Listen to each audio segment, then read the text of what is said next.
अब बात करेंगे एक और प्रशासनिक खबर की। सरकारी दफ्तरों में आला अफसरों की जिस काम में दिलचस्पी होती है उस काम की फाइल को पंख लग जाते हैं और तत्काल उस काम को अंजाम दे दिया जाता है, लेकिन जिस काम में अफसरों की दिलचस्पी नहीं होती है उस काम की फाइल वर्षों तक टेबल पर रखी रखी धूल खाती रहती है। आला अफसरों की ऐसी ही लापरवाही का खामियाजा आदिम जाति कल्याण विभाग के नवनियुक्त अधिकारियों को भुगतना पड़ रहा है। आदिम जाति कल्याण विभाग के अफसरों ने पिछले 5 साल से अपने अधीनस्थ काम करने वाले अधिकारियों और कर्मचारियों की गोपनीय चरित्रावली सीआर लिखी ही नहीं। सीआर नहीं होने के कारण आदिम जाति कल्याण विभाग में नए नियुक्त हुए अफसरों का प्रोविजन पीरियड खत्म ही नहीं हो रहा है। जनजाति कार्य विभाग के अपर संचालक ने आयुक्त जनजाति कार्य, आयुक्त अनुसूचित जाति विकास तथा इंदौर, उज्जैन, जबलपुर, ग्वालियर और भोपाल के संभागीय आयुक्तों को नाराजगी जताते हुए पत्र भेजा है। प्रदेश के विभिन्न जिलों में जिला संयोजक और क्षेत्र संयोजक की वर्ष 2017 में नियुक्ति हुई थी। तब से लेकर अभी तक की अवधि की इन अफसरों की सीआर उनके प्रभारी अधिकारियों ने भेजी ही नहीं। ये सभी जिला संयोजक और क्षेत्र संयोजक प्रोविजन पीरियड में थे। नियमों के प्रावधान के अनुसार इन सभी अधिकारियों को प्रोविजन पीरियड खत्म हो जाना चाहिए था। प्रोविजन पीरियड खत्म कर नियुक्ति को स्थायी करते हुए निरंतर जारी रखने के लिए पिछले सालों की सीआर होना जरूरी है, लेकिन सीआर नहीं होने के चलते इन सभी जिला संयोजकों और क्षेत्र संयोजकों का प्रोविजन पीरियड विभाग खत्म ही नहीं कर पा रहा है। आदिम जाति कल्याण विभाग के नवनियुक्त कुछ अफसरों की पिछले 3 साल की, कुछ अफसरों की पिछले 5 साल की सीआर मुख्यालय को नहीं मिली है। अपर संचालक ने जिम्मेदार अफसरों को हिदायत दी है कि प्रोविजन पीरियड समाप्त करने के लिए जिला संयोजकों और क्षेत्र संयोजकों के प्रतिवेदन की शासन स्तर पर आवश्यकता है। इसलिए इन अफसरों के गोपनीय प्रतिवेदन शासन द्वारा निर्धारित सीआर चैनल के अनुसार मतांकन करते हुए जल्द उपलब्ध कराएं। वाकई ये बात सही है कि जिन कामों में आला अफसरों की रुचि होती है उन कामों की फाइल घंटों ही नहीं मिनटों में एक टेबल से दूसरे टेबल पहुंच जाती है, लेकिन जिस काम में रुचि नहीं होती है उसमें सालों साल लग जाते हैं।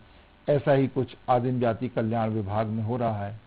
पिछले 5 साल से नवनियुक्त जो क्षेत्र संयोजक और जिला संयोजक हैं उनकी सीआर ही नहीं लिखी गई। सीआर नहीं लिखने के चलते उनका प्रोविजन पीरियड खत्म नहीं हो रहा।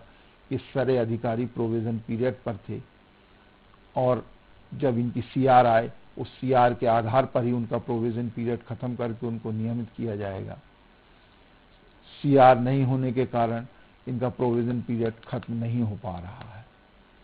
आदिम जाति कल्याण विभाग के मुख्यालय ने फील्ड के अफसरों को पत्र लिखकर नाराजगी जताई है और समय पर सीआर भेजने के निर्देश दिए हैं। अब देखना है कि इन आला अफसरों के निर्देश का फील्ड में बैठे हुए अफसरों पर कितना असर होता है। प्रदेश के विभिन्न जिलों में जिला संयोजक और क्षेत्र संयोजक की वर्ष 2017 में नियुक्ति हुई थी। 2017 से अभी तक जो मैदान के आला अफसर हैं, जिलों में पदस्थ हैं, संभाग में पदस्थ हैं, उन्होंने इनकी सीआर ही नहीं भेजी है। सीआर आएगी तब इन अधिकारियों के उसके आधार पर प्रोविजन पीरियड खत्म होगा, लेकिन उनकी सीआर भेजने में रुचि ही नहीं है। अब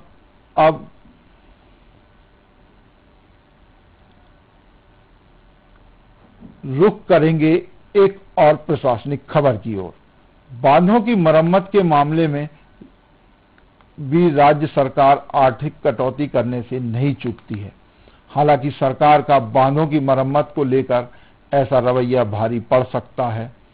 मरम्मत नहीं होने से किसी अनहोनी की संभावना से इनकार नहीं किया जा सकता है। प्रदेश में छोटे बड़े करीब 489 बांध हैं।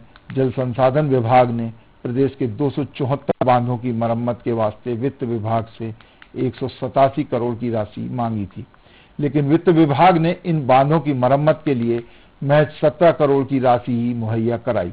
आश्चर्यजनक बात तो यह है कि प्रदेश के बाकी 215 बांधों के लिए वित्त विभाग ने जल संसाधन विभाग को फूटी कौड़ी नहीं दी है। बांध विशेषज्ञों का मानना है कि छोटे बड़े बांधों की आय बढ़ाने के लिए हर 3 साल में मेंटेनेंस कराना अनिवार्य है। इनमें आधा दर्जन बांध ऐसे भी हैं जिनकी आयु 100 वर्ष हो चुकी है। हाल ही में निमाड़ क्षेत्र के 2 बांधों में दरार आने और एक बांध में बारिश के चलते रिसाव होने लगा था, जिससे बांध की सुरक्षा को ही खतरा पैदा हो गया था। इस वजह से आनन फानन में बांध की सुरक्षा दीवार बनाने के लिए जल संसाधन विभाग ने 56,43,000 का टेंडर जारी किया। इसी तरह 2 अन्य बांधों की दरारें बंद करने के लिए भी 35 लाख की राशि के टेंडर जल्दबाजी में हाल ही में जारी किए गए। इधर बांधों के पानी से बारिश में होने वाली तबाही को रोकने के लिए केंद्र सरकार जरूर मदद कर रहा है। केंद्र सरकार के हाइड्रोलॉजी प्रोजेक्ट के तहत अर्ली वार्निंग सिस्टम लगाए जा रहे हैं। इस सिस्टम से न सिर्फ बारिश के कारण बांध के कैचमेंट क्षेत्र यानी नदी में बढ़ा जल स्तर रियल टाइम में पता लगेगा, बल्कि यह आकलन हो सकेगा कि बांध में कितने घंटे में कितना पानी बढ़ेगा। इसी हिसाब से बांध से पानी छोड़ने के लिए ऑटोमेटिक गेट ऑपरेशन भी शुरू हो सकेगा। शुरुआत में अर्ली वार्निंग सिस्टम 10 बांधों में लगाए जा रहे हैं। शिवपुरी का अटल सागर, शहडोल का बाण सागर, जबलपुर का बरगी बांध, बालाघाट का राजीव सागर, छिंदवाड़ा का पेच डायवर्सन, विदिशा का संजय सागर, होशंगाबाद का तवा बांध, रायसेन का बारना बांध, मंदसौर का गांधी सागर और झाबुआ के माही बांध में अर्ली वार्निंग सिस्टम लग रहा है। ये सब अर्ली वार्निंग सिस्टम केंद्र सरकार चंबल ग्वालियर क्षेत्र में पिछले दिनों आई बाढ़ के बाद बांधों में ये सारी व्यवस्था करवा रहा है और ये काम अभी चल रहा है।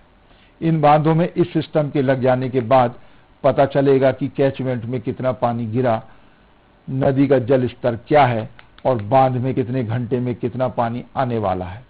इस मेजरमेंट के आधार पर बांध के गेट कितने खुलने हैं, ये सब कुछ ऑटोमेटिक हो जाएगा।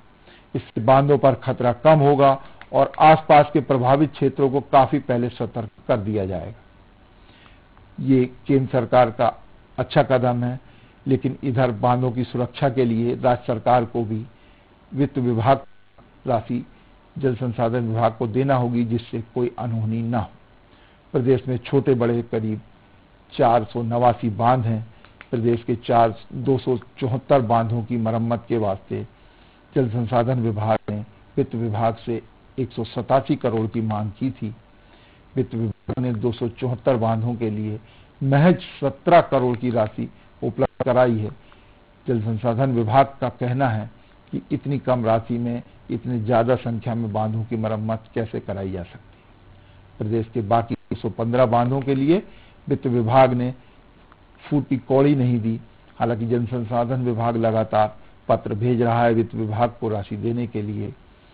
निमाड़ के 3 बांधों में कुछ दिन पहले ही दरार आ गई थी, इसलिए जल संसाधन विभाग को जल्दबाजी में 91 करोड़ 43 लाख की राशि के टेंडर जारी करने पड़े, जिससे इन तीनों बांधों की मरम्मत कराई जा सके, कोई बड़ी अनहोनी ना हो। इसके लिए आनन फानन में काम शुरू किया गया। केंद्र सरकार के हाइड्रोलॉजी प्रोजेक्ट के तहत बांधों में लगाए जा रहे हैं अर्ली वार्निंग सिस्टम। ये एक अच्छे काम हो रहा है। इससे कोई भी दुर्घटना होने से, कोई भी अनहोनी होने के पहले ही सारी चीजें पता चल जाएगी, तो अनहोनी को और दुर्घटनाओं को रोका जा सकेगा। इस सिस्टम से पता चलेगा कि कैचमेंट में कितना पानी गिरा है, नदी का जल स्तर कितना बढ़ गया है, अभी मौजूदा जल स्तर कितना है, बांध में कितने घंटे में कितना पानी पहुंच जाएगा।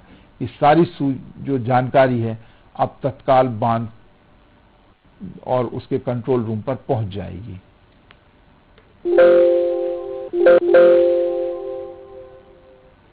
अब बात करेंगे खास सेगमेंट चलते चलते की, जिसमें राजनीति या ब्यूरोक्रेसी के क्षेत्र में चर्चित प्रसंग की बात की जाती है। तो आज ब्यूरोक्रेसी से जुड़ा एक प्रसंग खासा चर्चा का विषय बना हुआ है। एक युवा आईएएस के फिर से कलेक्टर बनने से वे स्वयं तो खुश हैं ही, उनसे ज्यादा प्रसन्न तो वे अधिकारी कर्मचारी थे जिस डायरेक्टरेट में साहब अभी तक पदस्थ थे। दरअसल साहब डायरेक्टरेट के मुखिया नहीं थे, लेकिन नाज नखरे किसी मुखिया से कम नहीं थे। एक से बढ़कर एक डिमांड से डायरेक्टरेट के कर्मचारी खासे परेशान थे। साहब को अपनी सेवा में सरकार की तरफ से किराए पर लगने वाली गाड़ी में होंडा सिटी कार ही चाहिए थी।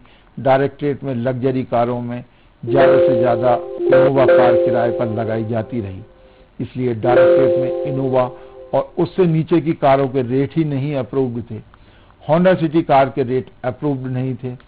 साहब की जिद पर मजबूरन होंडा सिटी कार लगवाना पड़ी थी। अब साहब के डायरेक्टरेट से रुखसत होने पर नीचे का अमला प्रसन्न क्यों ना हो। आखिर अजीबोगरीब फरमाइशों से उन्हें छुटकारा जो मिल गया है। वैसे साहब की होंडा सिटी के अलावा कई फरमाइशें थी, जिसके चलते डायरेक्टरेट के अधिकारी कर्मचारी को चेहरे पर हमेशा तनाव के भाव नजर आते थे। यहाँ जिन साहब के बारे में बात हो रही है उनकी पत्नी भी कलेक्टर है। इनसाइड राजतंत्र में आज बस इतना ही। कल फिर मिलेंगे राजनीति और ब्यूरोक्रेसी के कुछ नए फैसलों की इनसाइड स्टोरी के साथ। तब तक के लिए मुझे दीजिए इजाजत। खबरों के लिए आप देखते रहिए न्यूज वर्ल्ड।